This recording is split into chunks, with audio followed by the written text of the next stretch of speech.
génétiquement modifiés pour ne plus mourir quand on les arrose avec un herbicide qui aurait dû les tuer. C'est-à-dire que cet herbicide, c'est un herbicide dit générique, un herbicide qui tue toutes les plantes. C'est deux herbicides essentiellement, le Roundup fabriqué par la société philanthrope Monsanto et le Liberty fabriqué par la société européenne Bayer. Monsanto fabrique les plantes qui tolèrent le Roundup et Bayer fabrique les plantes qui tolèrent le Liberty parce que le monde est bien fait des fois.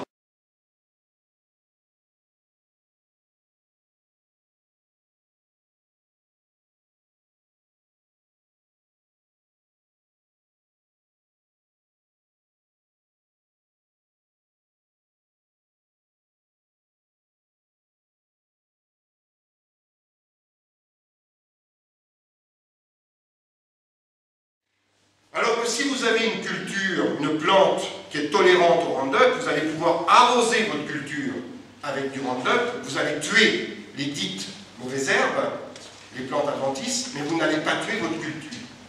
Du coup, votre culture, qui n'aurait jamais dû voir le Roundup, puisque si elle voit le Roundup, elle meurt, pour une plante conventionnelle, là, vous allez pouvoir l'exposer au Roundup, puisqu'elle a été génétiquement modifiée pour ne plus mourir en présence de ce Roundup. Ça veut dire qu'elle va pouvoir absorber le Roundup sans mourir et donc l'accumuler dans ses cellules.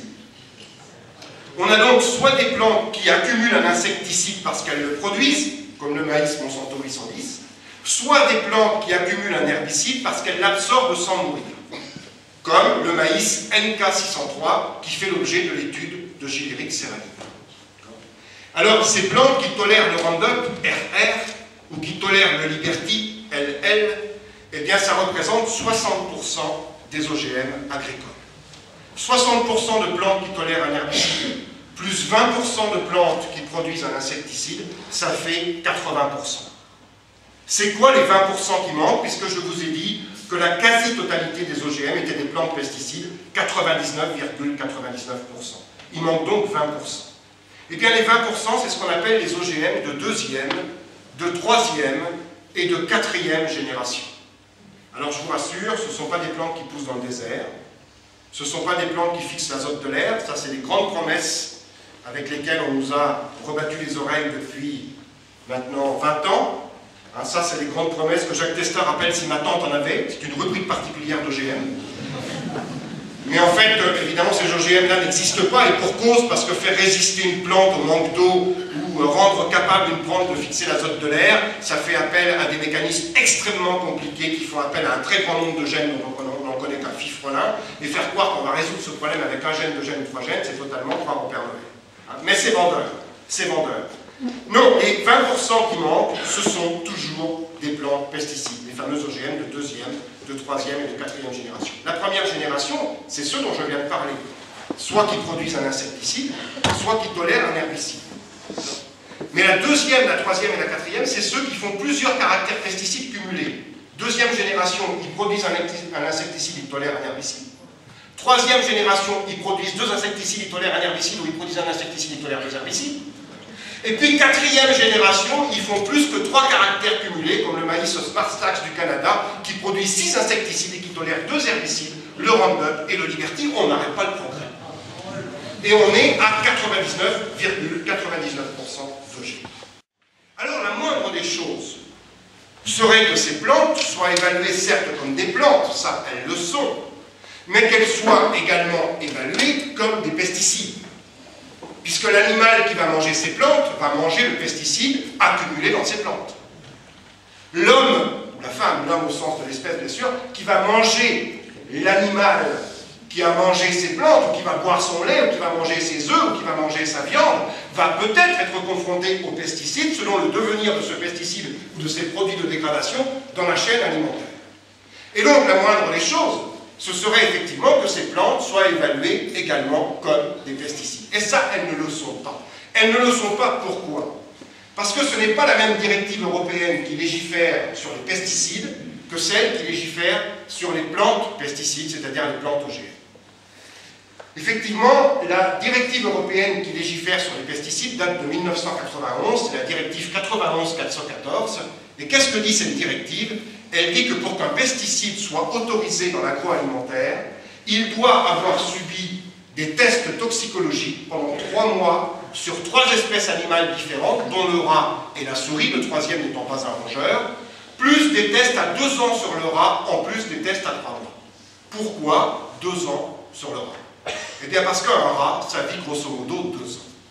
Et donc des tests à 2 ans sur le rat, c'est des tests vie entière. Ça permet de voir les effets tout au long de la vie, c'est-à-dire les effets chroniques, alors qu'à 3 mois, on voit essentiellement les effets aigus. Alors, je ne suis pas en train de dire que les pesticides sont bien évalués, loin de là. Hein, parce que la plupart des pesticides sont connus pour être des perturbateurs endocriniens, c'est-à-dire des molécules qui agissent sur les voies hormonales sexuelles. Et par conséquent, la moindre des choses serait effectivement que si on s'inscrit dans la logique des tests sur les animaux, hein, je sais qu'il y a un certain nombre de critiques faites sur le fait qu'on teste ces choses-là sur des animaux, notamment sur des rats, mais si on s'inscrit dans cette logique-là, la moindre des choses serait que ces pesticides soient testés sur des femelles en gestation, qu'on analyse les petits sur plusieurs générations, etc., etc. C'est loin d'être le cas. Donc c'est loin d'être parfait, hein, vraiment très très loin d'être parfait, d'autant plus que les pesticides, et c'est aussi l'une des problématiques de l'étude de Serralini, c'est que les pesticides sont en général évalués, non pas sur la formule commerciale, c'est-à-dire celle qu'on va acheter au supermarché ou qu'on va mettre dans notre jardin ou que l'agriculteur va mettre sur son champ, mais sur le principe actif uniquement. C'est le cas par exemple du Roundup, dont le principe actif chez les plantes s'appelle le glyphosate. Eh bien le Roundup sous sa formule commerciale n'a jamais été évalué. Ce qui a été évalué, c'est le glyphosate. Or, le glyphosate n'a quasiment pas d'effet herbicide. Pour la bonne raison, même si c'est le principe actif, pour la bonne raison, c'est que le glyphosate tout seul ne pénètre pas dans la plante. S'il n'y a pas les adjuvants autour qui font le cocktail, qui font la formule commerciale de l'herbicide, le glyphosate il ne pénètre pas, donc il n'a pas d'effet herbicide, et il ne pénètre pas non plus ou difficilement dans les cellules animales, dans les cellules humaines. Et donc le glyphosate a très peu d'effet, alors que la formule commerciale devient extrêmement toxique. D'abord, c'est un herbicide, ça tue toutes les plantes parce que le glyphosate arrive à rentrer. Et puis, en plus, ça a des effets toxiques très importants, notamment ça a été montré par l'équipe Serralini et par d'autres, sur les cellules embryonnaires, sur les cellules placentaires, et ça a également des effets cancérigènes, ça a été montré par une équipe de Roscoff, donc l'équipe de Robert Gollet du CNRS. Donc, effectivement, je ne suis pas en train de dire que les pesticides sont bien évalués, loin de là. Et notamment, avec le Roundup, on a une belle démonstration, puisque toutes les études montrent que le Roundup est beaucoup plus toxique que le glyphosate. Or, seul le glyphosate a été évalué, et après, les évaluateurs ont beau jeu de dire, vous pouvez en boire, il n'y a pas de problème. Je ne vous le conseille pas, vous faites ce que vous voulez, mais voilà, on nous dit, hein, et on a entendu Monsanto nous dire ce genre de choses. Il y avait une publicité à l'époque de Monsanto, on voyait quelqu'un boire sur le divan du Roundup. Il fait ce qu'il veut, mais vraiment, je ne vous le conseille pas parce que le Roundup tue toutes les plantes, mais je ne pense pas qu'il tue que les plantes. Mais les plantes, il les tue tout de suite. Et donc, je ne suis pas donc en train de dire que les herbicides sont bien évalués, mais il y a au moins une vertu, c'est que dans la directive européenne qui légifère sur les pesticides, il y a un cadre législatif bien défini qui dit les herbicides, les pesticides en général, on ne peut pas les évaluer moins de 3 mois sur 3 espèces animales différentes et 2 ans sur le rat, en plus des tests à 3 mois. Qu'en est-il des plantes pesticides? Les OGM. Les plantes pesticides sont légiférées non pas par la directive 91/414, mais par une directive beaucoup plus récente, qui est celle de 2001. Directive 2001-18, qui a été transcrite en droit français début 2008. Que dit cette directive européenne 2001-18? Elle ne dit pas que les plantes OGM ne doivent pas être évaluées, mais elle ne dit pas en quoi doit consister l'évaluation. C'est à l'appréciation des comités d'évaluation, comme l'Agence européenne de sécurité alimentaire, mieux connue sous le nom d'EFSA, qui est l'acronyme anglais, hein, l'EFSA ou l'AESA en français. Les agences françaises d'évaluation, qui étaient la commission du génie biomoléculaire avant le Grenelle de l'environnement, ou l'AFSA, maintenant c'est le HCB, le Haut Conseil des biotechnologies, ou l'ANSES, et puis leur équivalent dans les 26 autres pays européens. Eh bien, en fait, si ces agences d'évaluation décident qu'il doit y avoir des tests, il y en a. Si elles décident qu'il ne doit pas y en avoir, eh bien, il n'y en a pas. Et il n'y a pas de minimum imposé. D'accord? Et par exemple, l'Agence européenne de sécurité alimentaire, qui, au passage, a toujours donné des avis positifs pour tous les OGM pour lesquels elle a été consultée. L'Agence européenne de sécurité alimentaire a été consultée pour 126 avis d'OGM. Elle a donné 126 avis positifs à l'unanimité.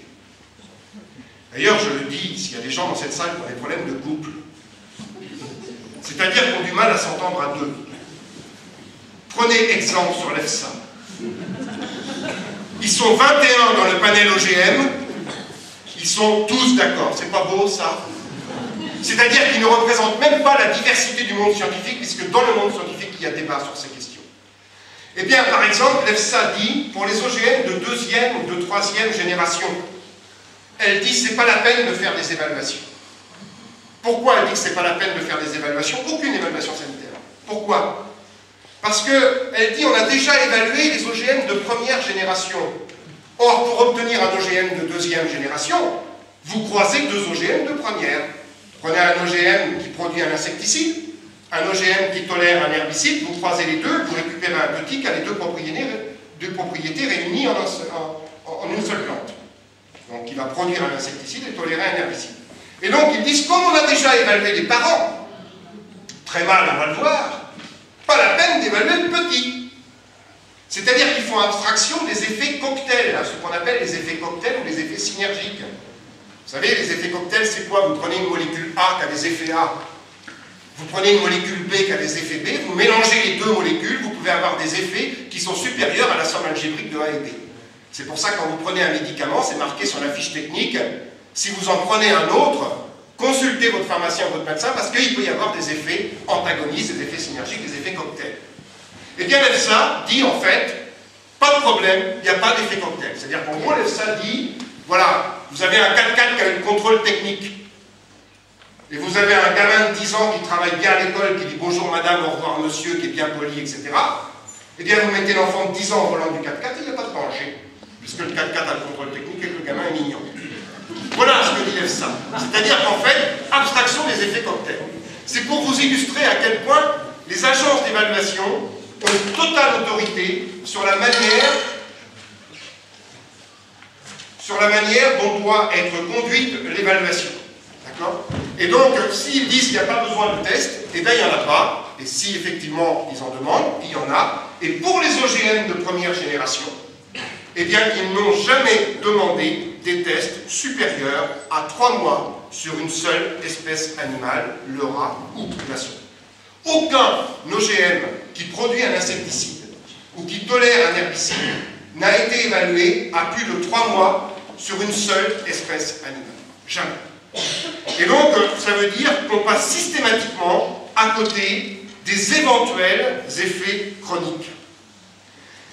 Alors, évidemment, Gileric-Serralini et le Crigène, nous n'avons eu de cesse, depuis plus de 10 ans, de réclamer des tests sur vie entière des rats, des tests à 2 ans, pour voir les effets tout au long de la vie. Et systématiquement, ces tests ont été refusés. Et cerise sur le gâteau, il faut savoir que ces tests, pour des raisons de protection industrielle, sont faits par des laboratoires choisis par les firmes semencières. C'est-à-dire qu'à chaque fois qu'on veut avoir accès aux données brutes des tests qui ont conduit aux autorisations des OGM, aux données brutes des analyses à 3 mois, on nous dit, secret industriel, impossible d'avoir les données brutes.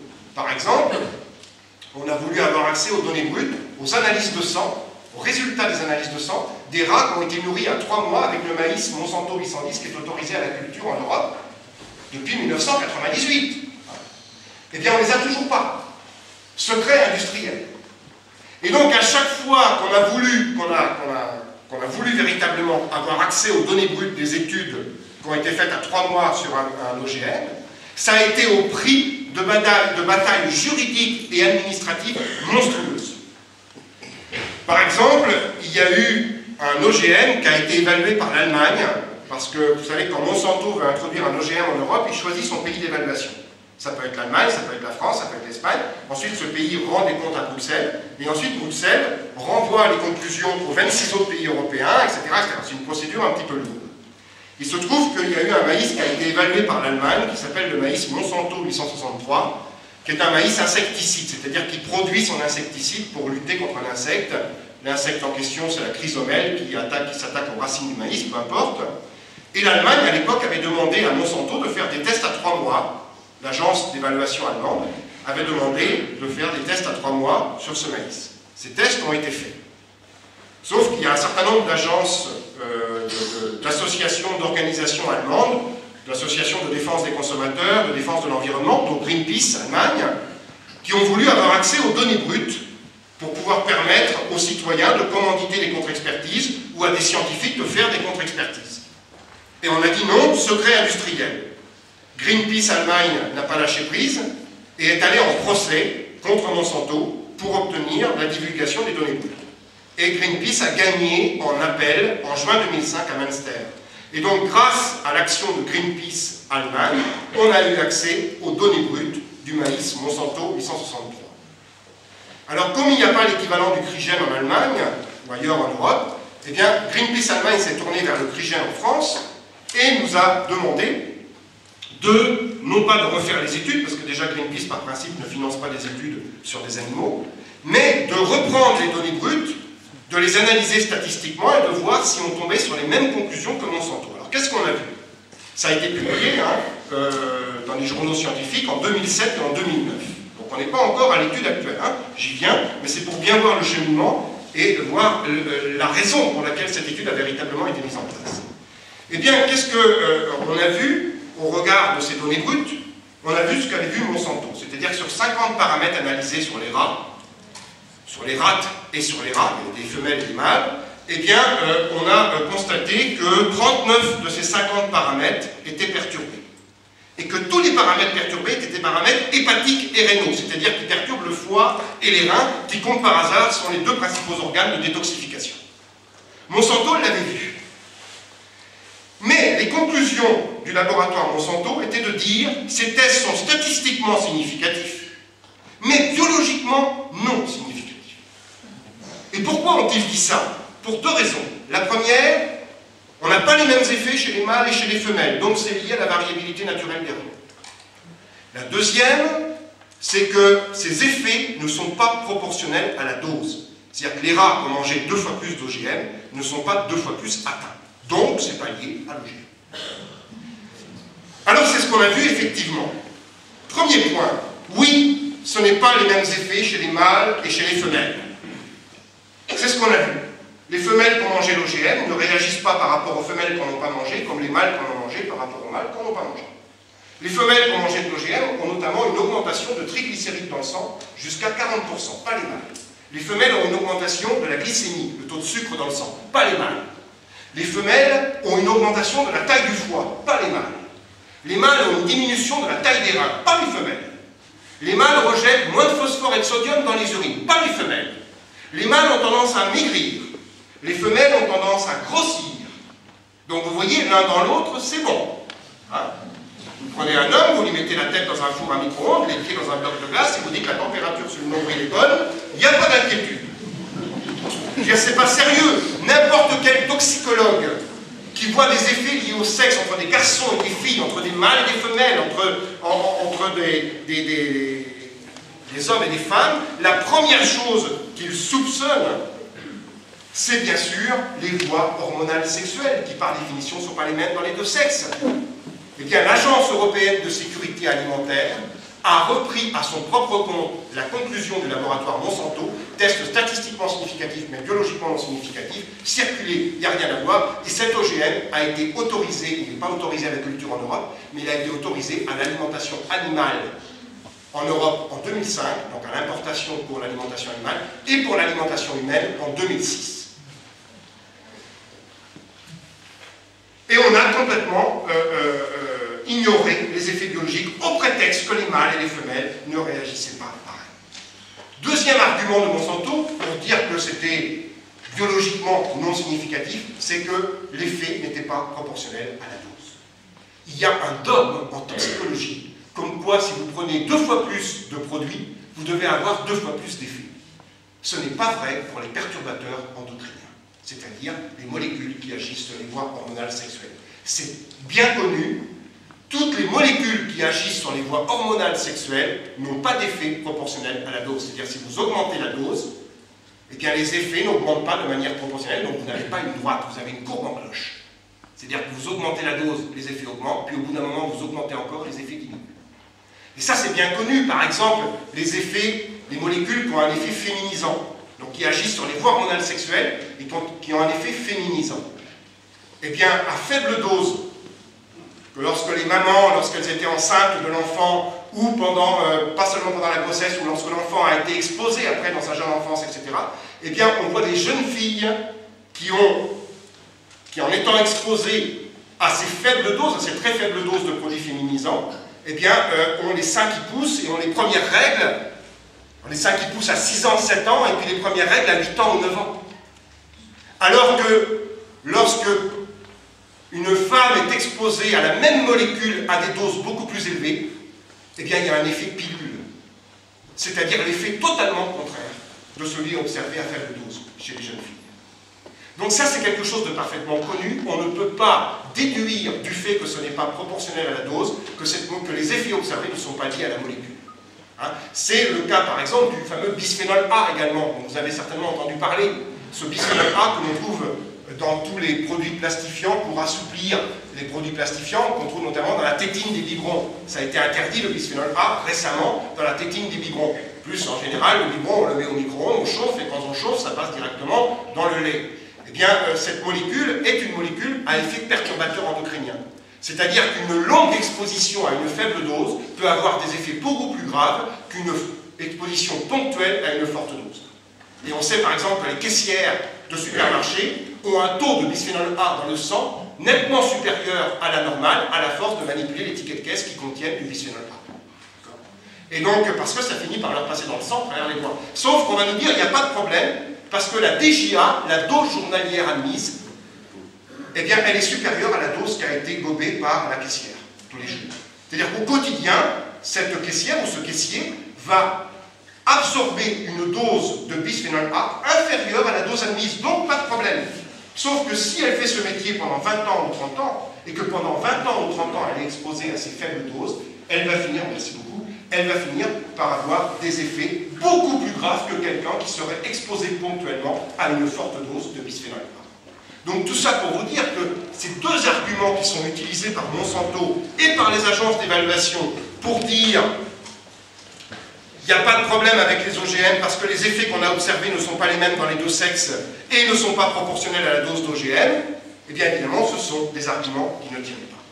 Et donc à partir de là, eh bien qu'est-ce que l'on a vu? On a vu en faisant ces contre-expertises qu'on avait au contraire des effets perturbateurs endocriniens, c'est-à-dire des signes de toxicité hépatorénale, donc puisque c'était des perturbateurs hépatiques et des perturbateurs rénaux qui étaient concernés, des toxicités hépatorénales qui étaient liées au sexe, donc un effet perturbateur endocrinien. Et à partir de là, on s'est dit, pour vraiment confirmer qu'il s'agit véritablement d'un effet perturbateur endocrinien qui est un effet chronique, donc un effet qu'on ne voit que sur le long terme, eh bien il faut faire des études de long terme. Il n'y a pas de raison que ces études soient exigées pour un pesticide et qu'elles ne soient pas exigées pour un OGM qui accumule ce pesticide dans ses cellules, un OGM qui n'est rien d'autre qu'une éponge à pesticides. Et donc, le CRIGEN, Gilles-Éric Serralini en tête, a demandé depuis très longtemps dans les commissions d'expertise, puisque Gilles-Éric Serralini faisait lui-même partie de la commission d'expertise française qui s'appelait la Commission du génie biomoléculaire, qui existait avant le Grenelle de l'environnement. Il a lui-même demandé à maintes reprises qu'on ne puisse conclure sur l'innocuité d'un OGM tant qu'on n'a pas fait des études à 2 ans. Ça lui a toujours été refusé. Ça a été demandé au niveau de l'agence européenne, ça a toujours été refusé. Eh bien, un jour, au CRIGEN, on a dit basta, on va le faire nous-mêmes. Donc, combien de conférences que j'ai faites depuis plusieurs années, depuis 4-5 ans, à chaque fois, on me disait que je parlais de ça, mais des gens dans la salle, très justement, me disaient mais bon sang, mais pourquoi vous ne les faites pas, ces études? Alors, je ne pouvais pas le dire qu'elles étaient en cours. Je vais vous expliquer pourquoi il y avait un embargo, pourquoi on avait décidé de ne pas parler. On était très peu de personnes au courant, parce que, évidemment, les pressions étaient énormes. Et donc, on ne voulait pas que cette étude foire. Et donc, je disais aux gens, Gilles-Éric Serralini, dans ces conférences, tout le monde disait, bah, écoutez, oui, vous avez raison, mais le problème, le nerf de la guerre, c'est l'argent. Et pour faire une étude comme ça, et c'est vrai qu'on a eu du mal à trouver l'argent, évidemment, parce que pour faire une étude sur les deux sexes et sur suffisamment de rats, notamment 100 rats mâles et 100 rats femelles, 200 rats au total, sur 2 ans, il nous fallait 3 millions d'euros. 1,5 million d'euros par sexe. Heureusement qu'il y a que 2 sexes. Et donc, 3 millions d'euros. Et on les a trouvés comment, ces 3 millions d'euros? Eh bien, il y a 1 million d'euros qu'on a obtenu de la Fondation Léopold de Meyer, Fondation pour le progrès de l'homme, et 2 millions d'euros, qui nous a valu beaucoup de critiques, qu'on a trouvé auprès d'un comité qui s'appelle le comité, le CERES, C-E-R-E-S, le comité des entrepreneurs responsables. C'est un collectif d'entrepreneurs dans lesquels il y a notamment la grande distribution. Il se trouve que le patron du CERES s'appelle M. Pascal Dublanc, qui est un ancien patron de Auchan, et qui a fondé donc, ce CERES, donc, qui préside aujourd'hui, et il est allé frapper aux portes des différents entrepreneurs qui adhèrent au CERES pour dire, voilà, est-ce que vous accepteriez de mettre la main à la poche pour financer une étude qui n'a jamais eu lieu pour l'évaluation des OGM. Et c'est un scandale, etc., etc. Et il se trouve que parmi les membres du CERES, il y a la grande distribution, il y a Auchan bien sûr, et il y a Carrefour, donc, mais qui ont financé finalement à moins de, sur les 2 millions d'euros donnés par le CERES, Auchan et Carrefour, c'est moins de 25%, c'est moins de 500 000 euros. Il y a notamment un entrepreneur d'informatique qui a donné une somme assez considérable pour financer cette étude. Il y a eu également quelques donations privées. Et donc on a réussi au bout du compte. Alors bien sûr c'est peut-être dommage de devoir aller frapper à la porte des entrepreneurs, à la porte de la grande distribution pour obtenir cet argent. Mais comment on peut faire? Il n'y avait aucun programme d'études de recherche nationale ou européenne qui donnait l'argent suffisant pour faire ce type d'études, parce qu'ils ont toujours considéré que ce type d'études ne valait rien. On a beaucoup de scientifiques, dans combien de débats on a eu des scientifiques pro-OGM qui se présentent toujours comme des gens neutres, ni pour ni contre, un Coluche aurait rajouté bien au contraire. C'est-à-dire des gens, vous savez, moi je suis ni pour ni contre, je suis scientifique. Parce que c'est bien connu, le scientifique c'est quelqu'un de propre sur lui. C'est quelqu'un qui est ni pour ni contre, c'est le genre idéal, le scientifique. Eh bien non, non. Moi je ne suis pas neutre, personne ne l'est. Personne ne l'est. Effectivement, la science, il y a de la contradiction en science. Et c'est très bien, on en a besoin, comme je le disais tout à l'heure, c'est ce qui fait aussi respirer la démocratie. Sauf que moi, dans les débats, j'en ai marre, par exemple, quand on me présente comme l'anti-OGM de service, ce que j'assume sur les OGM agricoles sans problème, mais j'en ai marre d'entendre à chaque fois, quand le journaliste présente mon collègue, comme le pro-OGM de la soirée, dire non, non, non, je ne suis pas pro-OGM, moi je suis scientifique, je suis là pour expliquer, je suis ni pour ni contre. Et en fait, c'est un véritable VRP des OGM. Alors ça, c'est insupportable. Et donc, évidemment, ces scientifiques pro-OGM ont toujours dit, notamment ceux qui sont dans les agences d'évaluation, parce qu'il ne faut pas se leurrer, j'en parlerai tout à l'heure, mais on sait très bien de quel bord ils sont, les gens qui sont dans les agences d'évaluation. Ça a été soulevé par un certain nombre de personnes, dont José Bové au Parlement européen. On sait à quel point ces scientifiques sont totalement inféodés à l'industrie semencière, notamment au niveau de l'Europe. Eh bien, ces scientifiques pro-OGM disent aux instances décisionnelles, à Bruxelles ou dans les différents États européens, mais ça ne sert à rien de faire les études à plus de 3 mois. On ne verra rien. Vous voyez, c'est formidable, ces gens qui connaissent le résultat des expériences avant de les avoir faites. Alors, oui, c'est très scientifique. Donc, vous avez les scientifiques qui connaissent le résultat des expériences avant de les avoir faites, et puis vous avez ceux qui les font. Et bien, Serralini fait partie de ceux qui les font. Donc, il a collecté 3 millions d'euros. Pourquoi est-ce que ce n'est pas les États qui font ce genre d'études?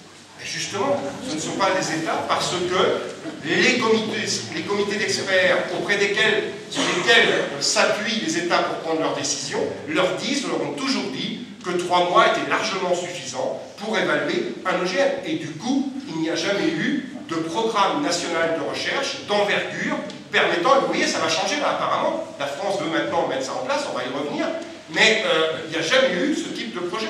Et donc, vous n'avez pas d'appel à projet pour ce type d'études, et par conséquent, l'argent, on est allé chercher, alors, en fait, je dis, il y a eu 1 million d'euros de la part de la Fondation pour le progrès de l'homme, en fait, c'est 900 000 euros, il y a eu 2 millions d'euros de la part du CERES, et puis, comme il y a eu énormément de tumeurs, je vais en parler dès le 4e mois, et qu'on a décidé d'analyser toutes les tumeurs, eh bien, ça a coûté beaucoup plus cher, on a dépassé de 250 000 euros. Donc ça a coûté 3 250 000 euros. Alors il y a un certain nombre de députés qui nous ont donné un petit peu d'argent sur leur réserve parlementaire, c'est le cas de François Grosdidier, député UMP, qui nous a donc donné cette aide. On a eu l'argent des conférences. Quand on fait des conférences, on demande une participation. Parfois, les organisateurs ont du mal à comprendre. Mais oui, mais c'est aussi avec cet argent que, par exemple, on paye des étudiants stagiaires, qu'on paye des étudiants en thèse, notamment ceux qui ont travaillé sur l'étude de Seralini, etc., etc. Donc, il a fallu 2 ans pour collecter les 3 millions d'euros. Et ensuite, il a fallu faire l'étude. 2 ans. Et ensuite, il a fallu compiler les résultats et soumettre à publication 1 an. Ça fait 5 ans que ça dure. 5 ans que ça dure. Et donc, cette étude a été publiée le 19 septembre dernier dans une revue internationale, donc scientifique, dans une revue internationale, donc américaine. Et donc, à partir de là, on a décidé en parallèle de faire une stratégie de communication, peut-être avec certaines erreurs, on pourra en discuter. En tout cas, il y a eu un gros scoop médiatique, ce qui fait que tout le monde a pu se l'approprier. Personnellement, je m'en félicite. Il y a eu la sortie de 2 bouquins, un de Gilles-Éric Seralini, un de Corinne Lepage, la sortie de 2 films, un film en salle, Tous cobayes, qui a le même titre que le titre du livre de Gilles-Éric Seralini. Le film, c'est Tous cobayes avec un point d'interrogation, et le livre de Gilles-Éric Seralini, c'est Tous cobayes avec un point d'exclamation. Petite nuance qui a son importance. Et il y a eu un film que vous avez vu sur France 5, peut-être, le 16 octobre, qui s'appelle OGM vers une alerte mondiale. Donc, évidemment, une grosse communication autour. Et à partir de là, on s'est attiré des foudres. Alors, on le savait, comme je le disais tout à l'heure, mais on n'avait pas imaginé la violence de ces attaques. C'est extrêmement violent. Et je peux vous dire que Gilles-Éric Seralini va peut-être se retrouver en culotte courte. C'est vraiment, vraiment, vraiment violent. Alors, qu'est-ce qui s'est passé? Évidemment, on pouvait s'y attendre que tous ceux qui sont à l'origine de l'autorisation de cet OGM. Alors, ce qu'il faut dire quand même, c'est que dans l'étude de Seralini, il n'a pas simplement étudié un maïs OGM, donc, qui est un maïs tolérant au Roundup, le maïs NK603, donc un maïs génétiquement modifié pour ne plus mourir quand on l'arrose avec du Roundup. Il a aussi décidé d'étudier l'effet du Roundup, séparément de l'OGM, et l'effet du Roundup cumulé avec l'OGM. Alors pourquoi il a fait ça? Parce qu'il y a des gens qui disent on ne comprend pas, il a fait l'OGM, il a fait l'herbicide, pourquoi il n'a pas fait que l'OGM? Eh bien tout simplement, pour la raison suivante, je l'ai expliqué, c'est un OGM qui est capable d'accumuler de l'herbicide dans ses cellules. Il fallait donc qu'on sache, au cas où on observerait des effets, si ces effets étaient dus à l'OGM lui-même, si ces effets étaient dus aux résidus de Roundup accumulés dans la plante, ou si ces effets étaient liés aux deux, à la combinaison des deux, effet cocktail. Et c'est pour ça que Gilles-Éric Seralini, en bon scientifique, a planifié une étude où il a étudié d'un côté l'OGM tout seul, d'un autre côté le Roundup tout seul, et enfin le Roundup avec l'OGM. Et donc il y avait 200 rats, 100 mâles et 100 femelles, et pour chaque sexe, les rats ont été divisés en 10 groupes. 10 groupes de 10. Un groupe contrôle qui ne mange pas d'OGM et qui ne boit pas de Roundup. Donc c'est le groupe contrôle qui nous permet d'avoir un suivi. Qui nous permet de savoir si on observe quelque chose dans les autres groupes et pas dans celui-là, c'est que c'est dû à la différence d'alimentation. Or, la différence d'alimentation, c'est l'OGM ou le Roundup. Donc un groupe contrôle. 3 groupes nourris avec l'OGM à 3 doses différentes. 3 groupes nourris avec du Roundup à 3 doses différentes, dont la plus faible dose est celle qu'on trouve dans l'eau du robinet de Bretagne. Et 3 lots de rats nourris aux OGM avec du Roundup à la plus faible dose. OGM à 3 doses et Roundup à la plus faible dose. Ça fait donc au total 9 groupes traités, 3 aux OGM, 3 au Roundup et 3 aux 2, et un groupe contrôlé. C'est pour ça que ça fait des groupes de 10. 10 groupes de 10, et ça, pareil, dans les deux sexes. D'accord ? Et donc, il a publié ses résultats, et qu'est-ce qu'ont montré ces études? Eh bien, elles ont montré qu'on pouvait s'y attendre avec le Roundup. Des effets perturbateurs endocriniens, c'est-à-dire des effets liés au sexe, mais quelque chose qu'on attendait beaucoup moins, c'est un effet analogue avec l'OGM tout seul, c'est-à-dire l'OGM sans Roundup. Alors, en fait, les résultats de l'étude montrent qu'on a donc des effets qui ne sont pas les mêmes dans les deux sexes, avec une apparition de tumeurs mammaires beaucoup plus précocement et en quantité plus importante chez les rats nourris avec l'OGM ou traités au Roundup. Donc bien sûr, ça c'est pour les femelles, les tumeurs mammaires, et puis également des perturbations de l'hypophyse chez ces rats-là. Et chez les mâles, une toxicité hépatorénale chronique sévère, donc des perturbations très importantes du foie et des reins, encore une fois. Et donc Eric Seralini a publié ses résultats et il s'est attiré les foudres. Bien sûr, les premiers feux sont venus de celles et ceux qui sont directement responsables de l'autorisation de cet OGM, parce qu'évidemment, l'étude de Seralini remettait en cause leur propre évaluation. Et donc ces gens-là sont montés au créneau. Alors c'était très marrant, on était sur des plateaux télé le soir où c'est sorti. L'étude a été publiée à 17h, c'est-à-dire à 10h du matin aux États-Unis, à 17h a été publiée en France. Eh bien, on était sur les plateaux de télé dès 20h le soir jusqu'à minuit, et on avait déjà les détracteurs qui venaient, qui n'avaient pas pu lire l'étude, parce qu'en fait, elle venait de sortir, et une étude comme ça, il faut plus de 2 heures pour l'assimiler, et qui venaient déjà émettre des critiques sans même l'avoir lu. Et un mois plus tard, les critiques sont toujours les mêmes, on va voir de quelle nature elles sont, mais elles sont exactement toujours les mêmes. Donc, en fait, on a eu les feux de ces personnes qui, bien sûr, étaient directement concernées, piquées au vif, parce que cette étude venait remettre en cause leur propre évaluation, puisqu'ils avaient donné des avis favorables à ces OGM au sein de leur agence d'expertise respective. Et ces gens qui se sont toujours opposés aux contre-expertises et aux études à 2 ans, et aux contre-analyses, parce que Seralini n'arrêtait pas de dire, il faut faire des contre-expertises, des études à 3 mois. On ne peut pas se contenter de l'avis des seuls scientifiques de ces agences, dont on sait qu'ils sont totalement inféodés aux industries financières. Donc il nous faut des contre-expertises par des laboratoires indépendants. Ces gens-là, ils ont toujours refusé. Et donc ces gens qui ont toujours été contre les contre-expertises sont devenus des fervents défenseurs tout d'un coup des contre-études et des contre-analyses. Il fallait contre-expertiser l'étude de Seralini. Et ils disaient, attendez, cette étude, il faut d'abord qu'elle soit contre-expertisée. Mais attendez, l'étude de Seralini, elle n'a pas été publiée dans Pif le chien. Elle a été publiée dans un journal à comité de lecture. Qu'est-ce que ça veut dire, un journal à comité de lecture? Les scientifiques publient dans des journaux à comité de lecture. C'est un journal scientifique qui est doté d'un bureau éditorial. Et quand vous soumettez votre article à la publication, vous avez l'éditeur en chef, des éditeurs du bureau éditorial, qui prennent en charge cet article et qui vont le soumettre à des experts internationaux, spécifiques donc de la spécialité concernée, spécialistes pardon, de la spécificité concernée, et de manière anonyme, c'est-à-dire que les auteurs ne savent pas qui sont les experts qui analysent leurs travaux. Ces experts vont émettre un avis à l'éditeur, au bureau éditorial, et ils vont envoyer de manière anonyme leurs remarques aux auteurs. Soit ces remarques sont très positives, et l'éditeur dit « Ok, j'accepte la publication », soit les remarques sont très négatives, et à ce moment-là, l'éditeur dit « Je refuse la publication », soit, ce qui est le plus souvent le cas, les remarques sont mitigées. On peut avoir un expert qui dit super, un expert qui dit je suis réservé, etc., qui émet des critiques, et du coup, à ce moment-là, l'éditeur dit voilà, on a reçu un certain nombre de critiques, votre article est intéressant, mais il y a des points faibles parce que tel expert a dit ceci, ceci, cela. À ce moment-là, on veut bien accepter votre publication, mais vous devez répondre aux critiques des experts et éventuellement refaire des expériences ou des nouvelles expériences qui vous sont demandées par ces experts. Et c'est ce qui est arrivé à Seralini. En général, quand vous soumettez un article à publication, il s'écoule entre 6 mois et 1 an. Ils ont 4 mois et 1 an pour que l'article soit accepté. Parce qu'il y a souvent des manies à refaire, des choses, etc. Et Seralini, ça a duré 4 mois.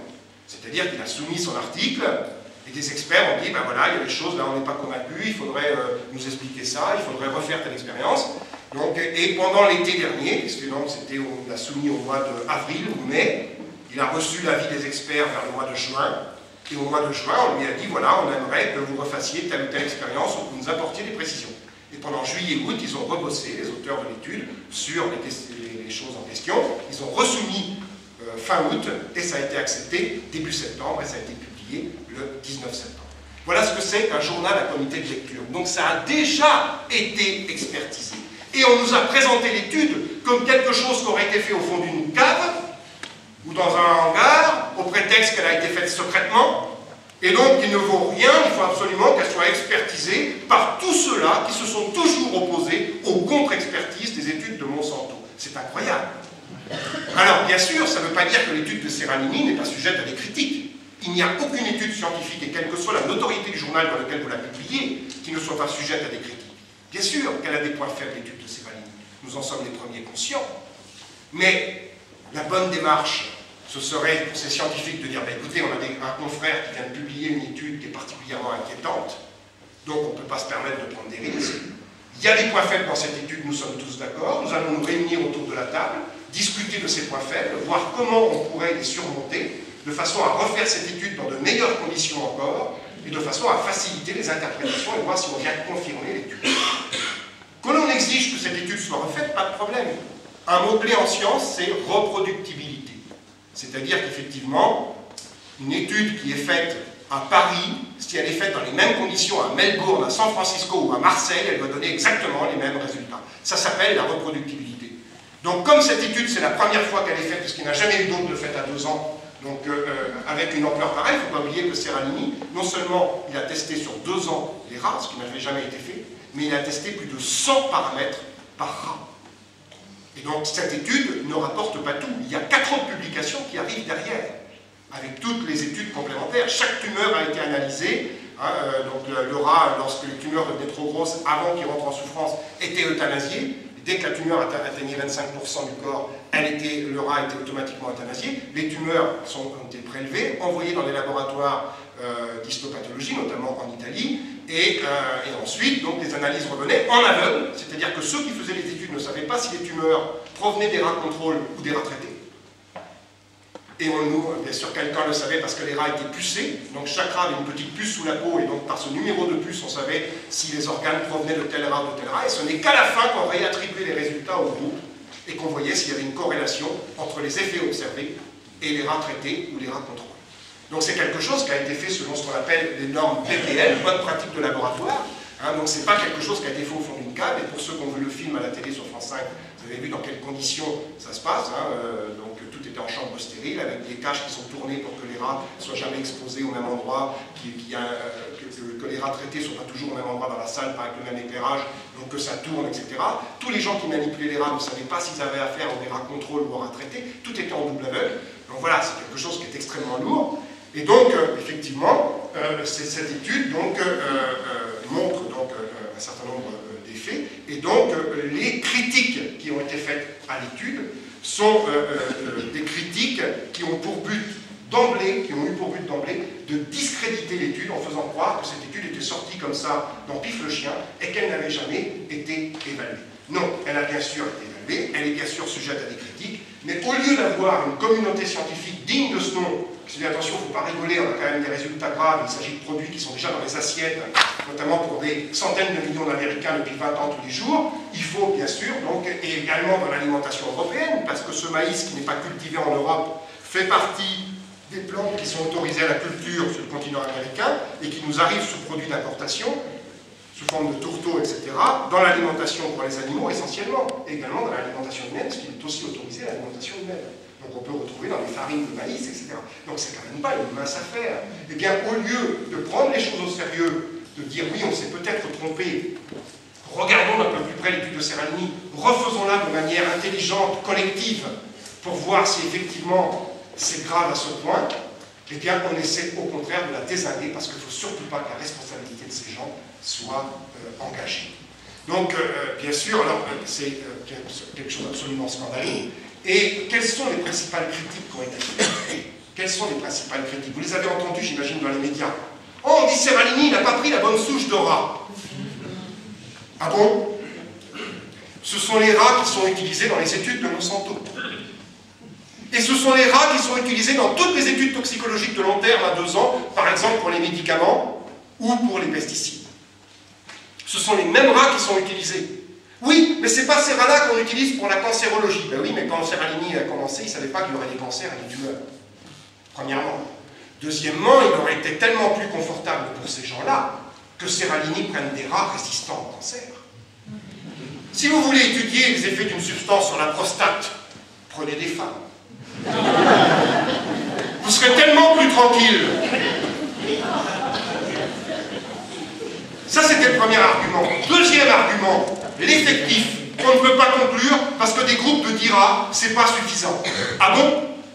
Mais où étaient ces scientifiques qui montent au créneau aujourd'hui pour critiquer le fait que Seralini a pris des groupes de 10 rats alors que les études de Monsanto qui ont conduit aux autorisations des OGM, l'étude de Seralini n'a pas pour but d'autoriser, elle a pour but de démontrer un éventuel effet dangereux pour la santé. Les autres études qui, elles, avaient pour but d'autoriser n'ont jamais été faites sur des groupes supérieurs à 10 rats. d'IRA, c'est le maximum qu'ils ont fait.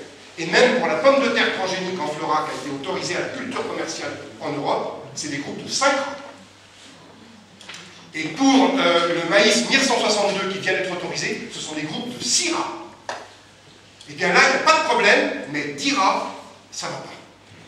C'est-à-dire que 5 rats, c'est suffisant quand on ne voit rien, mais 10 rats, ce n'est pas suffisant quand on voit quelque chose. Alors qu'en science, c'est tout le contraire. C'est tout le contraire parce qu'on ne démontre jamais par l'absence, on démontre par la présence, mais pas par l'absence. Et donc, c'est plutôt quand on ne voit rien qu'il faut augmenter les effectifs, parce qu'il y a deux raisons de ne rien voir. La première, ça peut être parce que ça n'existe pas, les effets, donc on ne les voit pas parce qu'on n'existe pas. La deuxième, ça peut être parce qu'ils existent, mais on est passé à côté. Hein, par exemple, vous prenez quelqu'un, vous le mettez pendant 2 heures au bord de l'autoroute, et il ne voit pas d'accident. Il n'a pas le droit, en revenant, de dire que les accidents n'existent pas. Au contraire, il faut dire c'est peut-être parce que 2 heures, c'est pas assez. Donc tu vas recommencer, tu vas rester plusieurs jours au bord de l'autoroute, pour être sûr que tu vois toujours rien. Vous voyez, donc c'est dans ce sens-là, au contraire, qu'on va augmenter l'effectif ou la durée lorsqu'on voit rien. Par contre, si quelqu'un, après 2 heures, a observé un accident au bord de l'autoroute, ça suffit pour affirmer que les accidents existent. Alors bien sûr, on est d'accord que d'IRA, c'est pas beaucoup pour faire de la statistique par groupe. On aurait aimé, nous, faire 30 rats, 40 rats, 50 rats, mais il fallait 20 millions d'euros. Ils étaient où, ces scientifiques, pour nous aider à trouver cet argent, pour dire c'est scandaleux que des études n'aient pas eu lieu sur 2 ans pour évaluer ces OGM, et nous aider à trouver l'argent et faire la pression auprès des instances publiques pour qu'on ait l'argent pour faire ces études. Ils étaient où, ces scientifiques? On ne les a pas entendus. Et aujourd'hui, on nous dit, mais d'IRA, c'est pas assez, mais on se fout de qui? Alors bien sûr que pour la statistique, c'est juste, mais il ne faut pas confondre les effets cliniques et la statistique. Vous pouvez revenir de l'autoroute parce que vous avez vu un accident, vous pourrez conclure que les accidents existent. Maintenant, pour établir une fréquence avec laquelle se produisent ces accidents, bien sûr qu'il faut avoir observé plus d'accidents sur des durées beaucoup plus longues. Mais ça n'empêche pas d'affirmer que les accidents existent. Il ne faut pas oublier qu'il y avait 9 groupes traités par sexe. 9 groupes traités par sexe et un groupe contrôle. Si c'était le fruit du hasard, l'apparition des tumeurs, il y aurait forcément des groupes qui auraient manifesté des tumeurs après les tumeurs du groupe contrôle. Or, les 9 groupes traités ont tous eu des tumeurs bien avant le groupe contrôle. Alors moi, je ne suis pas statisticien. Mais alors, Serralini, si c'est ça, il n'a vraiment pas de bol. Il faut être sérieux. Troisième critique qui est faite, je ne vais pas toutes les faire, mais je vous donne les principales. Troisième critique, c'est, mais attendez, des animaux, des études à long terme, Serralini dit qu'il a fait une étude de long terme, c'est la première étude de long terme. Mais il y en a eu plein d'autres des études de long terme. Alors là, c'est fantastique, quelle mauvaise foi. Quelle mauvaise foi, parce que ces études de long terme dont parlent les pro-OGM, d'abord, ce ne sont pas des études de vie entière. On nous parle d'une étude de 3 ans sur des porcs. Mais un porc, ça vit plus de 15 ans. Donc 3 ans, c'est pas vie entière, alors que 2 ans pour un rat, c'est vie entière. D'accord? Et en plus, et là, ils utilisent le caractère néophyte du grand public dans le domaine pour rouler les gens dans la farine, ils nous disent que ces études, des études toxicologiques ont eu lieu à 3 ans sur le porc, je ne sais quoi, ce ne sont pas des études toxicologiques, ce sont des études nutritionnelles. C'est même écrit dans le titre de ces études. Quand on regarde les études en question, c'est écrit dans le titre, c'est écrit en anglais, mais c'est écrit feeding study, ça veut dire étude nutritionnelle, c'est pas toxicological study, qui est une étude toxicologique, c'est une étude nutritionnelle. C'est écrit gros comme ça dans le titre, et ils osent dire, parce que de toute façon le grand public qui n'y comprendra rien, eh bien ce sont des études toxicologiques qui ont eu lieu. Non, ce sont des études nutritionnelles. Et c'est quoi la différence? Une étude nutritionnelle, vous donnez à manger à la bestiole pendant le temps que vous voulez, et vous regardez uniquement de l'extérieur s'il se passe quelque chose. Des choses macroscopiques, comme on dit, donc des effets de l'extérieur. Et on va regarder, par exemple, si c'est une femelle, le volume de lait produit pendant la période de lactation. On va regarder régulièrement le poids de l'animal. Et quand on va euthanasier l'animal, on va peser sa carcasse. Voilà, c'est tout. Il n'y a pas d'analyse de sang, il n'y a pas d'analyse d'urine, il n'y a pas de dosage hormonal, il n'y a pas de prélèvement d'organes, il n'y a pas de biopsie, il n'y a rien du tout. Et on ose nous dire que ce sont des études toxicologiques. Non, et ces gens-là le savent très bien, ce sont des nutritionnistes, ils savent très bien que ce sont des études nutritionnelles et pas des études toxicologiques. Et donc on nous dit, il y a eu d'autres études qui n'ont jamais rien montré, alors pourquoi celle de Serralini, eh bien, serait à prendre au sérieux. Et quand bien même il y en aurait eu d'autres des études toxicologiques qui n'auraient rien montré, quand bien même il y aurait 10 personnes qui reviendraient du bord de l'autoroute en me disant j'ai pas vu d'accident, Moi, il suffit qu'il y en ait un qui revienne en me disant j'ai eu un accident, pour me dire alors les accidents existent. Même si les 10 autres les ont même. Vous voyez, on est dans une illogique totale. Et ces gens-là prétendent incarner la rigueur scientifique. Alors, quatrième argument qu'on entend, mais attendez, des animaux qui mangent de l'OGM et des humains qui mangent de l'OGM aux États-Unis, sur le continent américain, ça existe depuis 20 ans. On n'a jamais rien vu apparaître de la sorte. Alors ça, c'est un argument qui est repris de Axel Kahn, le généticien référent du journal de 20 heures. Axel Kahn, il était sur une émission de Mathieu Villard, un jour à France Inter, l'émission La tête au carré. Peut-être certains d'entre vous l'ont entendu, c'était il y a déjà quelques temps. C'était bien avant l'étude Serralini. Et un jour, il y a un auditeur qui pose la question à Axel Kahn, par l'intermédiaire de l'animateur Mathieu Villard, qui dit, voilà Monsieur Kahn, donc Mathieu Villard transcrit la question à Monsieur Kahn. Monsieur Kahn, nous avons une question d'un auditeur qui vous dit la chose suivante. Pensez-vous, Monsieur Kahn, que les études à 3 mois pour évaluer les OGM sont suffisantes et pour conclure à leur innocuité? Pensez-vous pas que c'est un petit peu léger pour pouvoir conclure à l'innocuité des études à 3 mois, etc. Et M. Kahn de répondre, mais écoutez, nous avons une expérience grandeur nature, nous avons 200 millions d'Américains qui mangent des OGM tous les jours depuis 20 ans, et il ne s'est jamais rien passé. Alors si ça avait été Claude Allègre qui avait dit ça, on aurait dit c'est normal, c'est Claude. Mais là, Axel Kahn, le généticien référent du journal de 20 heures, qui ose dire à une heure de grande écoute, parce que vous savez que c'est souvent cela qu'on a aux heures de grande écoute, puisque les grands médias fonctionnent toujours avec les mêmes scientifiques, hein. Vous avez Axel Kahn pour la génétique, Hubert Reeves pour les étoiles, Bernard Weber pour les fourmis, ça marche toujours comme ça. Eh bien, à une heure de grande écoute, vous avez Axel Kahn qui vous dit « on n'a rien vu, donc il ne s'est rien passé ». Mais comment peut-il tirer de telles conclusions alors qu'il n'y a jamais eu aucun suivi systématique des animaux et des humains nourris aux OGM depuis que les OGM existent? Et quand bien même, on aurait voulu faire ces suivis systématiques, on n'aurait pas pu, pour la bonne raison, c'est que le continent américain n'a jamais séparé les filières agricoles. L'OGM est mélangé avec le conventionnel. Vous ne pouvez donc pas savoir qui a mangé des OGM, qui n'en a pas mangé, et ceux qui en ont mangé, à quelle dose et à quel rythme. Ce n'est pas possible. Et donc on ne peut pas avoir ce suivi.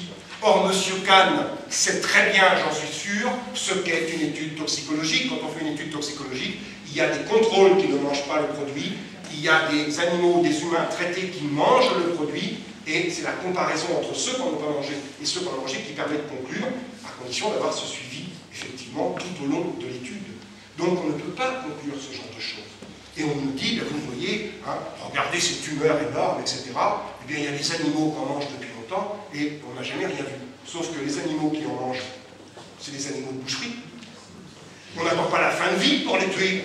On les tue au début de leur vie. On les tue à une époque où ils sont en quelque sorte adolescents ou jeunes adultes. On ne les tue pas vieillards, ces animaux. Donc ce ne sont pas des études vie entière. Et vous savez que quand on fait une étude nutritionnelle, on ne fait même pas de palpation. Par exemple, les truies qui ont soi-disant été testées à 3 ans, il n'y a jamais eu la moindre palpation sur la mamelle des truies pour détecter une éventuelle grosseur ou tumeur. Donc voilà un petit peu le type d'argument que l'on entend dans la presse, dans le but c'est quoi? C'est d'essayer effectivement de contrer cette communication extraordinaire qu'il y a eu autour de l'étude au début, pour essayer de dire aux gens, vous voyez, on vous a roulé dans la farine, on vous a raconté des bêtises. Et en plus, on a tous ces scientifiques, oui madame, excusez-moi. Je voudrais quand même défendre Axel Kahn, parce que c'est vrai que... Vous avez raison, il faut un avocat. Non mais les statistiques en leur nature, ils les ont, c'est vrai. Enfin, il peut le dire. Non, madame. Mais si, parce que quand on voit le nombre de cancers qui est aux États-Unis, c'est vrai que ça explose de tous les côtés. Oui, mais le problème c'est que, comme l'a montré Serralini, ce ne sont pas des effets aigus. C'est-à-dire que si ça faisait mourir subitement dans un cri de douleur, on pourrait l'attribuer à telle ou telle cause et de manière évidente. Le problème là, c'est que si ce sont des effets chroniques dans une population, ces effets chroniques peuvent être masqués par divers effets chroniques avec des origines multiples. Donc c'est comme si on disait par exemple, l'obésité aux États-Unis c'est dû aux OGM. Personne ne peut dire que j'ai raison, mais personne ne peut dire que j'ai tort. Parce qu'effectivement, bon, je ne pense pas d'ailleurs, hein, l'obésité existait bien avant les OGM aux États-Unis, mais pourquoi ce ne serait pas un nouveau facteur qui ne vient que s'additionner aux autres, par exemple. Donc tant qu'on n'a pas de suivi systématique, c'est difficile, c'est multifactoriel, c'est comme la disparition des abeilles. Le Probablement que les OGM y contribuent, puisque les OGM sont gavés de pesticides, mais c'est multifactoriel. Tant qu'on n'a pas fait l'étude claire avec une seule cause pour voir les problèmes liés à cette cause, il est difficile de l'attribuer à telle ou telle cause. Donc c'est en ce sens-là qu'il n'a pas le droit. Et en plus, vous l'utilisez en sens contraire, mais lui, il l'utilise pour dire circuler, il n'y a rien à voir, il n'y a pas de problème. Hein, vous n'êtes pas vraiment son avocate, en fait, ça me rassure. Mais, Il avait un petit point. oui, oui, d'accord. Non, bah, écoutez, je vais lui dire à Axel, il va être content. Donc, non, non, mais vous voyez, ce qui est important de voir dans cette histoire, c'est effectivement toute cette manipulation qu'il y a à faire croire que Seralini, en plus on essaie de nous faire croire que Seralini est seul contre tous. C'est-à-dire que vous avez vu, il y a eu tout un tas des scientifiques, d'abord un groupuscule de scientifiques, hein, qui ont le droit d'être un groupuscule. C'est-à-dire des gens qui ont signé une tribune dans Marianne, je ne sais pas si vous l'avez vu, rapportée par le fameux expert de Marianne en OGM, Jean-Claude Jaillette, que je connais bien pour avoir débattu plusieurs fois avec lui, qui s'y connaît autant en OGM que Thierry Roland s'y connaissait en danse classique, paix à son âme. Mais n'empêche que Jean-Claude Jaillette a reporté cette tribune d'un groupuscule de scientifiques, du CNRS, de l'INSERM, de l'INRA, qui ont notamment dénoncé la stratégie scientifique non éthiquement correcte de Gilles-Éric Seralini. Alors bien sûr, ils ont repris tous les arguments que je viens de vous donner, les arguments bidons, et ils terminent en disant « Cette stratégie de communication utilisée autour de l'étude de Seralini est une démarche scientifique qui n'est pas éthiquement correcte. » Eh bien, on est content d'avoir déclenché chez nos collègues un petit souci d'éthique, un déclic éthique. On est content, on avance, parce que ces chercheurs spécialistes en éthique se sont pas beaucoup préoccupés d'éthique bien avant pour dénoncer d'une part l'insuffisance des tests faits à 3 mois, pour dénoncer l'embargo des données brutes au prétexte du secret industriel fait par les laboratoires d'Espancier pour autoriser ces OGM, ça les a jamais dérangés sur le plan éthique. Et le fait que ce soit des laboratoires financés par Monsanto, ça les a jamais dérangés sur le plan éthique. Mais tout d'un coup, ils ont un sursaut d'éthique. Bon, ben c'est déjà bien, on a moins gagné ça. Voilà, ce que l'on entend de la part de ces scientifiques. Alors, ils ont le droit d'être un groupuscule de scientifiques, de dire, d'être scandalisés par ci ou par ça, de toujours argumenter contre eux. Le problème, c'est qu'ils se sont présentés dans la tribune comme représentant la communauté scientifique. Un groupuscule de 40 personnes. La communauté scientifique. Alors que ce sont les pro-OGM de service, les Philous, les Gérard Pascal, les Yvette Daté, qui sont à l'origine de l'autorisation de cet OGM, et qui, bien sûr, se sentent complètement piqués au vif, comme je le disais tout à l'heure. Et puis, vous avez eu le rapport de l'Académie des sciences. Formidable, le rapport de l'Académie des sciences, des académies scientifiques. Ils se sont présentés comme représentant les académies scientifiques. Vous avez l'Académie de médecine, l'Académie des sciences, l'Académie vétérinaire, l'Académie de pharmacie, et puis 2 autres que j'ai oubliées, l'Académie des biotechnologies, puis il m'en manque une. 6 académies, ça s'est jamais vu. 6 académies ensemble. On se dit impressionnant. Mais ils n'ont pas signé qui avait rédigé le rapport de des fameuses académies. Ils ne l'ont pas signé, et ils ont dit ce sont les académies qui disent que cette étude de Seralini ne vaut rien. Ils ont même parlé de non-événement scientifique. Et alors, parmi ces sciences, parce qu'on a creusé, évidemment, il y a des journalistes qui ont creusé quand même pour savoir qui étaient ces académiciens, eh bien, on a appris par d'autres académiciens qui n'avaient jamais été consultés et qui n'étaient pas au courant de la sortie de ce rapport. C'est par exemple le cas de Paul de Hevels, qui est donc le seul statisticien en plus de l'Académie des sciences. Et Paul de Hevels se dit, mais il avait apporté déjà son soutien à Seralini pour dire tout le bien qu'il pensait de l'étude. Et Paul de Hevels dit, mais c'est formidable, je suis de l'Académie, on ne m'a pas consulté. C'est 2 personnes par académie qui prétendent, et encore il y en a un qui est Jean-Liguier Vincent, qui est membre de l'Académie de médecine et des sciences, donc ça fait même pas 12, ça fait 11, parce qu'il a représenté les 2. Et ils ont signé au nom des académies pour faire croire, encore une fois, que Seralini est dans la paranoïa, il est tout seul contre tous et il continue à dire que son étude est bonne, etc. etc. Vous voyez, on essaie d'isoler la personne, c'est toujours la même stratégie. On essaie d'isoler la personne pour essayer de la faire passer pour une folle furieuse et de dire, vous voyez, il est tout seul contre tous et il persiste et signe, ça n'a plus pour aucun sens. Non, il n'est pas tout seul contre tous. Seralini a reçu 150 lettres de soutien de scientifiques à travers le monde, et ça se dit pas dit dans les médias. 150 lettres de scientifiques, ben on essaie de le dire. Qu'est-ce que vous croyez qu'on fait depuis un mois? On fait que ça. Mais les scientifiques, les journalistes ne sont pas forcément de notre côté. Et pourquoi ils sont pas de notre côté? Parce qu'ils n'ont pas digéré qu'on donne l'exclusivité exclusivité au Nouvel Obs. Et oui, ils auraient voulu avoir l'étude de tous les journalistes scientifiques de tous les journaux. Or, il y a eu une exclusivité Nouvel Obs. C'est peut-être une erreur de stratégie de notre part. On aurait peut-être dû faire une conférence de presse comme c'était prévu, laisser les journalistes tous azimuts s'en emparer. Peut-être on a fait une erreur de ce point de vue-là. N'empêche qu'ils ne nous le pardonnent pas. Et aujourd'hui, on est en train d'essayer de publier toutes les lettres de soutien à Seralini. Il y en a 150, dont 60 qui ont écrit directement à l'éditeur, parce que l'éditeur a contacté M. Seralini, l'éditeur du journal scientifique, en disant « Monsieur Seralini, je suis très embêté, parce qu'on a des pressions énormes pour faire retirer l'article. » Il a reçu 37 lettres de scientifiques à travers le monde qui critiquent l'étude de Seralini, et donc il a demandé à Seralini, il a dit « Voilà, moi je veux bien résister, mais si ça continue comme ça, j'ai peur que le bureau éditorial flanche, et qu'on soit obligé de retirer votre article sous la pression. » Et donc il a demandé à Seralini de lui faire parvenir des lettres de soutien de scientifiques à travers le monde. On a donc lancé un appel, notamment je suis vice-président d'un réseau de chercheurs européens engagés pour une responsabilité sociale environnementale, et donc au sein de notre réseau, on a mobilisé un certain nombre de scientifiques, on est en connexion avec un réseau américain qui s'appelle l'UCS, qui est l'équivalent de notre réseau européen, un autre réseau mexicain, et donc on a réussi à mobiliser un certain nombre de scientifiques spécialistes du sujet qui ont envoyé un certain nombre de lettres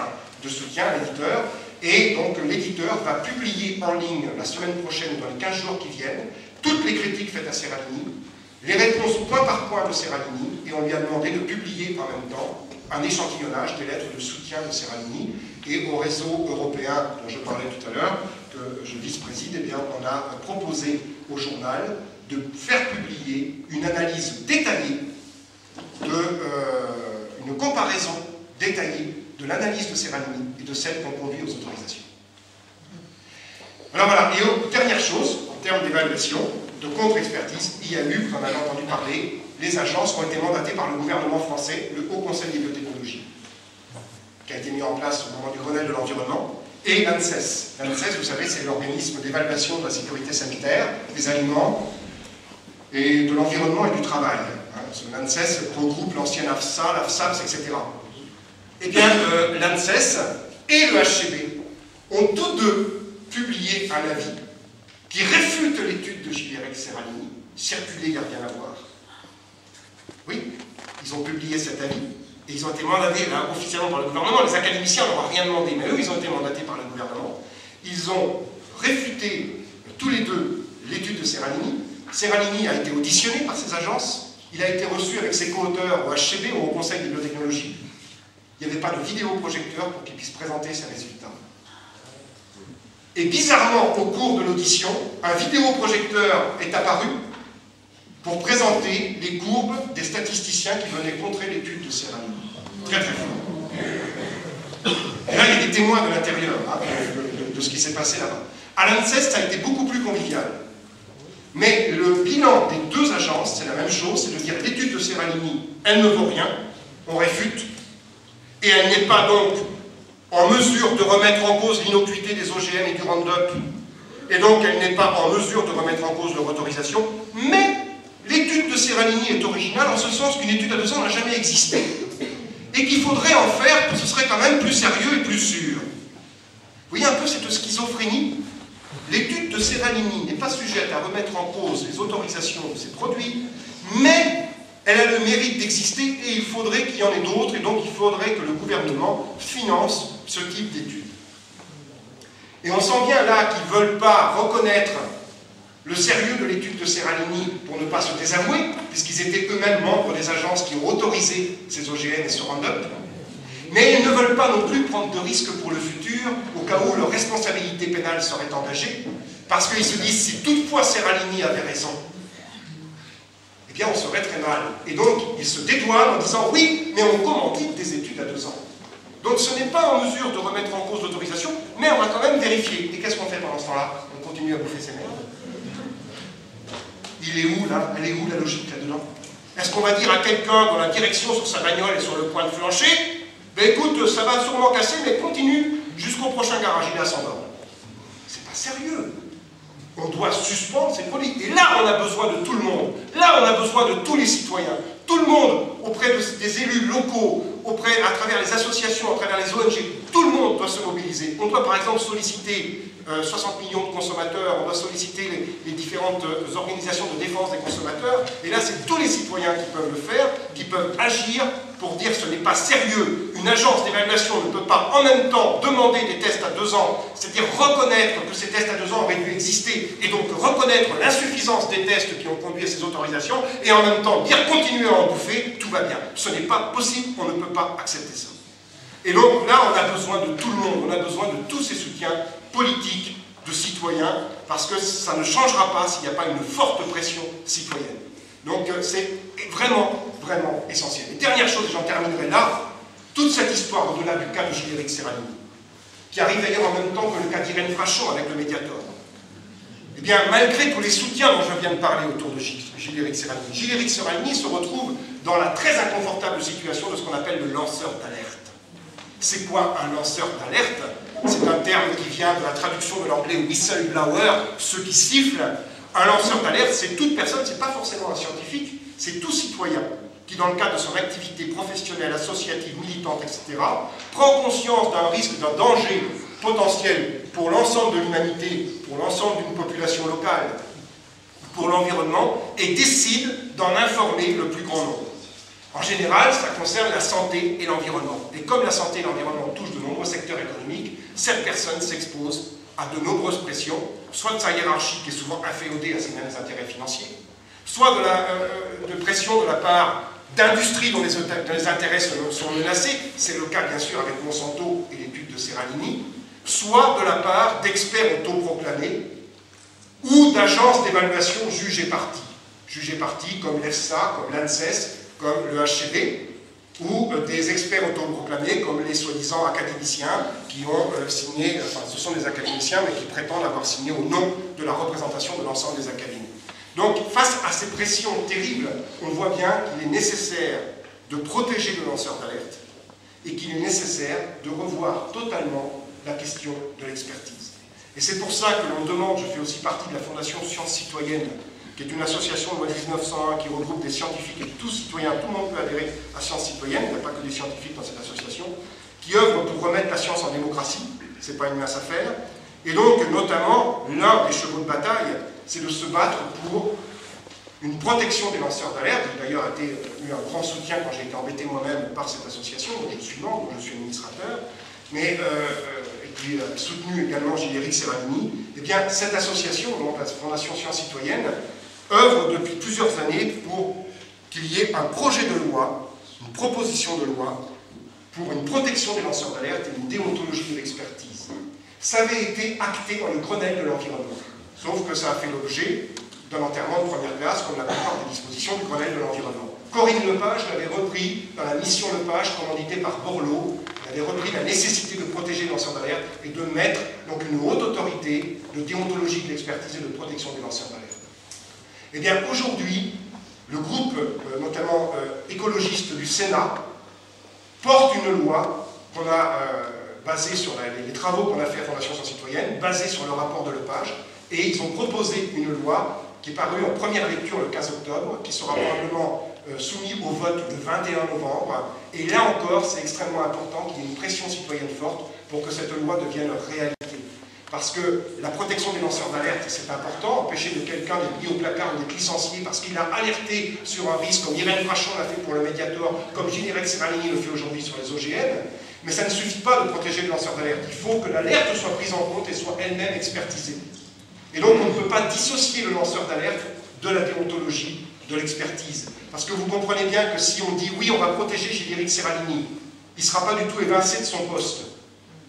Mais que l'expertise repart dans les circuits actuels que l'on connaît, avec tous les travers de ces agences qui sont totalement inféodées aux industries qui promeuvent des produits qui sont censés évaluer, évidemment, ça ne va pas bouger d'un iota.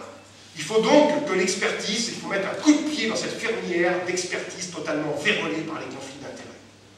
Et donc, on demande la mise en place d'une haute autorité de l'expertise et de l'alerte C'est quelque chose qui va être soumis au vote le 21 novembre donc, au Sénat, ensuite ça passera au Parlement, ensuite ça reviendra au Sénat. Alors c'est pas quelque chose qui vient du gouvernement comme d'habitude, comme une loi habituelle, c'est dans le cadre d'une niche parlementaire, donc c'est le Sénat qui propose cette loi. Il y a quelques lois qui peuvent être proposées directement par les assemblées, ensuite ça va faire un certain nombre d'allers-retours, mais on voit bien aujourd'hui qu'avec l'affaire Serralini, c'est quand même quelque chose auquel les médias sont particulièrement sensibles. Et autant on a eu du mal à faire publier des articles qui répondent point par point aux critiques de Serralini, autant on a eu les vannes ouvertes sur ces questions-là. Donc c'est vraiment quelque chose sur lequel il faut insister, c'est-à-dire réformer totalement ce système d'expertise qui est totalement vérolé de l'intérieur. C'est un système de consanguinité. Quand vous avez l'EFSA, où il y avait un membre de l'EFSA qui est viré parce qu'il a des conflits d'intérêts qui ont été soulevés par José Bové, par Corinne Lepage et par bien d'autres, il est remplacé par quelqu'un qui vient du même milieu. Il s'auto-désigne. Il faut réformer tout ça. On ne s'en sortira pas. Aujourd'hui, c'est l'EFSA qui vient contre-expertiser l'étude de Serralini. C'est deux personnes seulement, dont celui qui a conduit à l'autorisation du maïs MK 603, qui fait partie des deux qui ont contre-expertisé l'étude de Serralini. Ce n'est pas sérieux. Donc, bien sûr, l'étude de Serralini, au-delà du problème Serralini et au-delà de la problématique des OGM, doit au moins servir à ça. C'est servir aussi à exiger une réforme totale de l'expertise avec une véritable protection des lanceurs d'alerte, mais sans que les deux soient dissociés. Ça va de pair, d'abord parce que dans un système d'expertise linéaire, il n'y a plus besoin d'alerte, et aussi parce que l'alerte doit elle-même être expertisée.